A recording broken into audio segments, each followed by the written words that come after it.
The things that Mr. Cummings, having seen those messages, it was, it's horrible to read, but it is both surprising and not surprising to me, and I don't know which is worse. Views ignored, bad behaviours from senior leaders tolerated,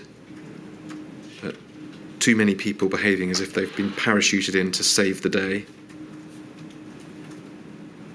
A couple of further lines down, lots of people mentioned junior women being talked over or ignored.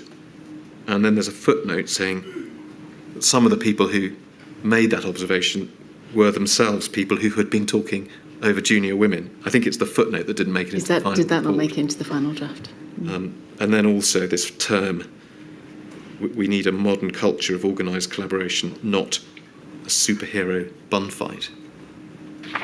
You describe a little bit more of the experience. You say women working in number 10 in the Cabinet Office experiencing very obvious sexist treatment. You say it was impacting on their work. You say the dominant culture was macho and heroic. Neither are the preserve of men. Women can be macho and heroic too, but the culture was problematic because it meant debate and discussion was limited. Junior people were talked over.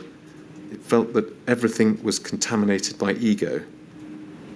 It was positively unhelpful when the country needed thoughtful and reflective decision-making. So that does sound that you say, again, that word macho again, it's at least a close relation of the environment, the atmosphere that you were describing from February and March. Yes. The things that Mr. Cummings, having seen those messages, it was, it's horrible to read, but it is both surprising and not surprising to me, and I don't know which is worse, actually. I think that he was frustrated with me at the time. I would absolutely own that. I would also say all I was doing was actually working in the service of the then Prime Minister and defending his interests.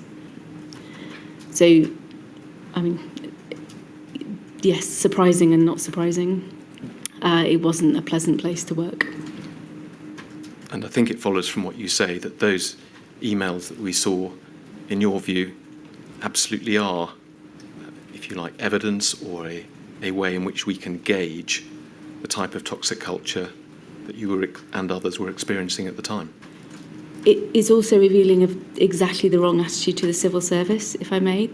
I was doing my job as a civil servant, and that I'm confident about that, and the way in which it was considered appropriate to describe what should happen to me, yes as a woman, but yes as a civil servant. It's disappointing to me that the Prime Minister didn't pick him up on the use of some of that violent and misogynistic language.